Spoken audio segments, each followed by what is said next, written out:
Welcome to Bosco Campus Vision. You're watching the campus television channel of Don Bosco College, Kottayam. This lecture is on the prescribed syllabus of first semester BA English Literature and Language.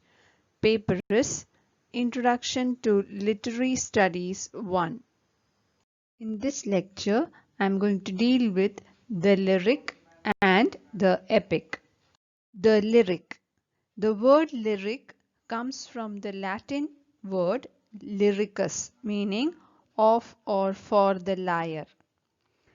A lyric is a song to be sung to the accompaniment of a lyre or lyra. Its characteristics are: first, it is an expression of a single emotion. Second, it is a musical composition. Third, it is a subjective poem expressing the varying moods of the author. Fourth, it is a well-knit poem possessing a definite structure. A lyric very often consists of the utterance of a single speaker who expresses a state of mind or a process of perception, thought, and feeling.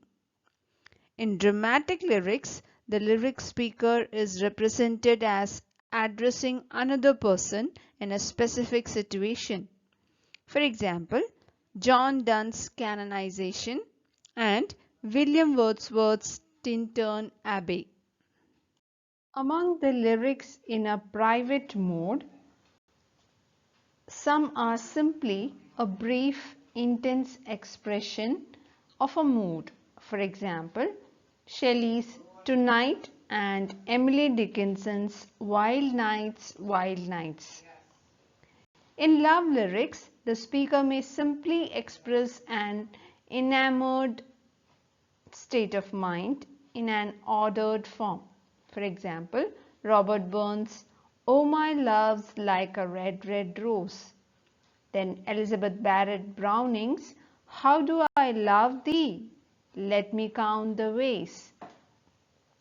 Andrew Marvell, William Shakespeare and Christina Rossetti made maximum use of the strength of a lyric.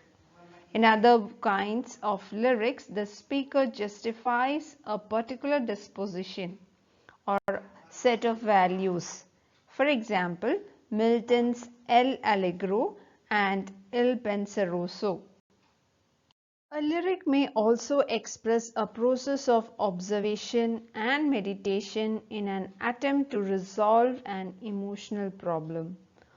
For example, Wordsworth's Ode, Intimation of Immortality from Recollections of Early Childhood.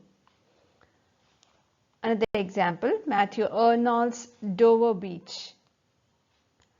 A lyric may also justify the choice of a way of life, as in Yeats's Sailing to Byzantium. The range and variety of a lyric is quite immense, and lyric poetry, which is to be found in most literatures, comprises the bulk of all poetry.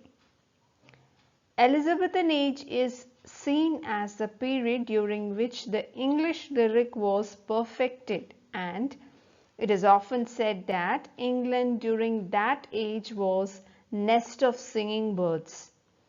Love was pivotal theme of the Elizabethan lyrics. Next is the epic. The word epic originally indicated a lengthy narrative poem on a serious subject which celebrates the great deeds of one or more legendary heroes in a lofty language. That is, lofty here means of high stature. Now there are two types of epic. First is primary epics, which is also known as epic of growth. For example, Homer's Iliad and Odyssey.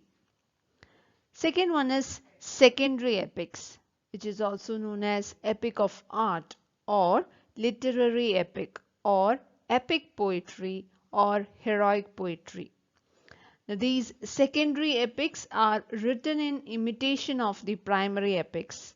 For example, Virgil's Aeneid, John Milton's Paradise Lost. This was written and published in the year 1667.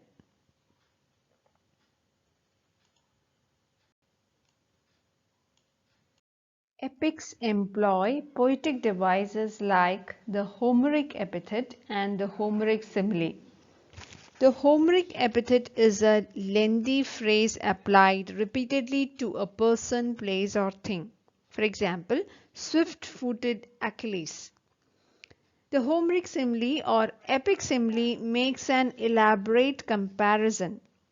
The presence of the supernatural is a distinguishing feature of the epic and, as Milton said, intended to justify the ways of God to man.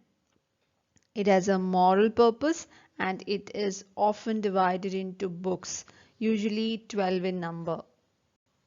Next is mock epic. A mock epic or mock heroic. This applies the conventions of the epic in order to a trivial subject matter in order to satirize it. Mock epic can thus be seen as an instance of high burlesque. The most famous example in English poetry is Alexander Pope's Rape of the Lock, published in the year 1712 to 14. The poem uses epic conventions such as the formal invocation of the muse in order to narrate a series of comic incidents that ensue when a knight cuts a lady's hair. The mock epic form was widely used in the English poetry of the Restoration Age and the Augustan Age. Alexander Pope's The Dunciad, published in the year 1728 to 43, and Dryden's Macflecknoe, published in the year 1682, are also representative examples. In this lecture, we discussed the lyric and the epic. Do the given exercise and submit on time. Thank you.